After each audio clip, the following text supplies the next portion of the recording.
The Flair 58 Plus is meant to be the ultimate in manual home espresso makers. It's beautiful, sleek and thoughtfully designed, but as always, the question is, how good is the espresso?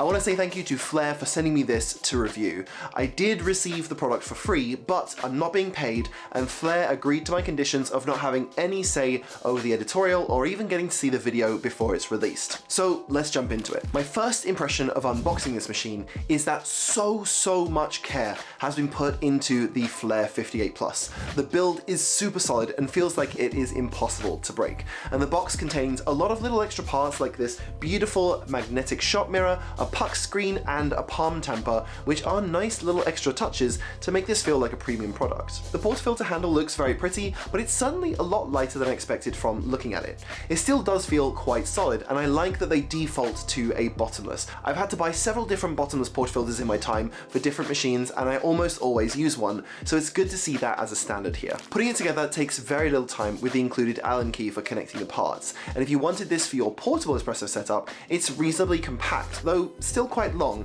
and it can just about fit into my 20-litre size backpack. So if you're one of those hipster posers who wants to take some shots for your Instagram making an espresso sitting out on a log somewhere in nature, this will work for that.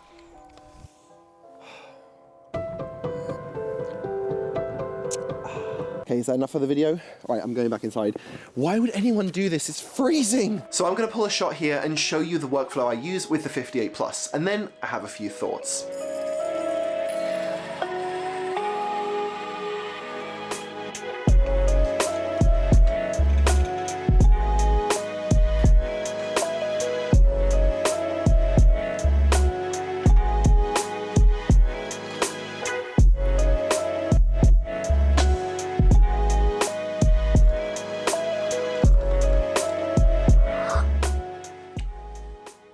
This is a really delicious shot.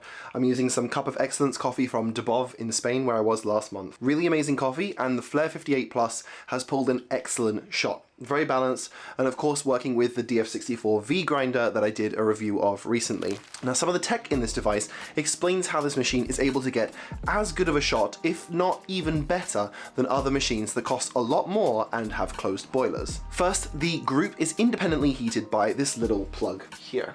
You can set it to one of 3 settings for the heat, corresponding to about 85, 90, and 95 degrees respectively. In general, I use a higher temperature for lighter roasts and denser coffees, so the heat can extract slightly better and get a more balanced cup, and a slightly lower temperature for darker roast coffees. Now, you do need a kettle, and you should definitely use hot water straight off the boil.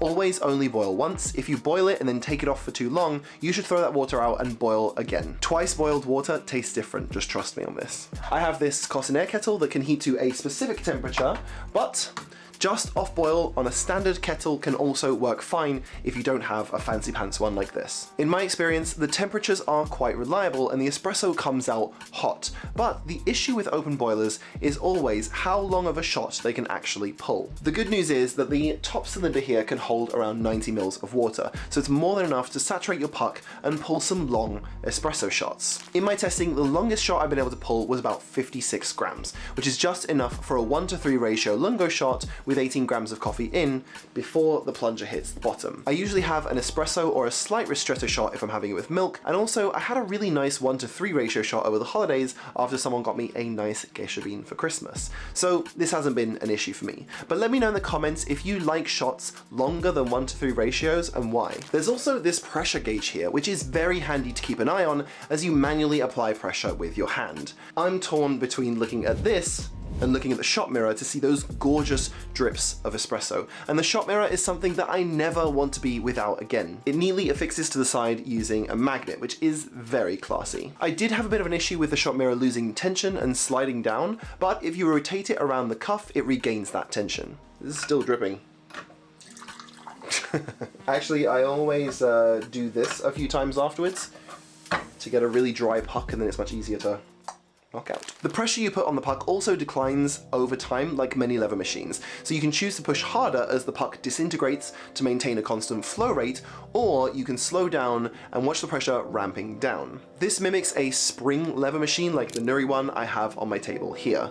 After using lever machines a lot more since moving back to England, I can say that I really love these kinds of shots. As you lower the pressure towards the end of the shot, you reduce the chance of over-extraction, which at the end of the shot can make it more bitter. Most of the shots I've had from the Flair have been very well balanced once I have it dialed in, but this leads me to the first difficulty that I had with this machine. I don't know if it's the stock basket that comes with it, or perhaps the way in which water flows from the open boiler up top into the puck, but I've found that I need to grind quite a bit finer for this than I have for any other espresso machines I've ever owned. Perhaps this accounts for some of the flavor, as higher extraction usually leads to a better tasting shot, but for some grinders this may present a serious problem. On the Gevi prototype I did a review of recently, and other grinders like the Fellow Opus, you might be hitting the finest setting and the shot is still running too fast. This is also going to mean that for people who are taking it on a trip and using maybe a hand grinder for portability, they're going to need to crank that thing for a long time to grind fine enough for this. If you have a great grinder or many to choose from like I have,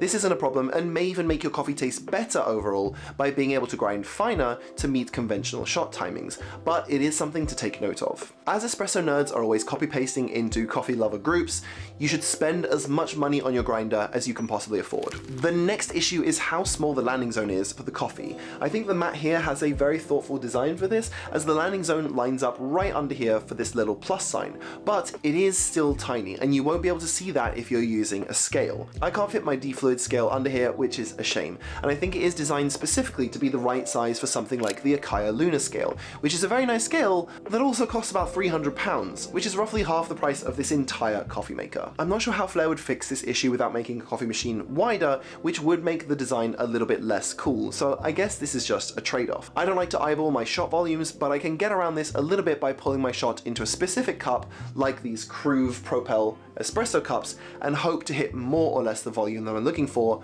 but this certainly isn't ideal. Having this small area also means that when you inevitably get some spray from the bottomless filter, it's gonna end up on your shot mirror and on the stand. This happens frequently, which means taking the mirror off and cleaning it, especially if I'm filming. It's just a little extra faff, and I don't think there's any real way to fix this, but bigger machines get around this by having a drip tray, which this one does not. And another issue that I had with the 58 Plus is that the heated group doesn't switch itself off if you forget and leave it. It's quite easy to forget, especially since the cable seems to want to lie face down so that the light is facing away from me, and it's something I won't always notice if it's still on. It would be great if this had a shut-off timer, like 2 hours or something, long enough that it wasn't switching itself off while I'm getting my shot ready, but also so I don't accidentally leave it on for days without noticing. And of course, naturally, if you like milky drinks like me, this machine doesn't offer anything to do that for you. There's still something like the Nano Foamer, which is a great partner with the Flair if you want the occasional flat white, but that's also a little bit more faff, having to time your milk heating in the microwave and getting a shot of espresso ready. It doesn't really have the convenience of an all-in-one machine. So how much does the Flair actually cost? Well, at the time of recording, it's under $600 in the US, which I think is an insanely good price. Unfortunately, it's a little bit more expensive in the UK, so Flair, if you're listening, please give your UK distributors better margins so they don't have to sell it for £629, which is about $800, roughly 30% more than in the US. Even with this price discrepancy, if you don't have coffee with milk, this machine is a steal and will make better espresso than considerably more expensive closed boiler machines. I'm actually surprised how well it stood up to my regular machine, the Nuri Lever, which is literally 5 times the price, and being a 58ml portafilter gave it access to a whole bunch of accessories like these Dex precision baskets and my MHW3 Bomber self-leveling tamper. For espresso nerds, this is the best purest espresso performance for the price you're ever likely to find. Thanks for watching all the way to the end, you wonderfully overcaffeinated people, and I'll see you on the next one.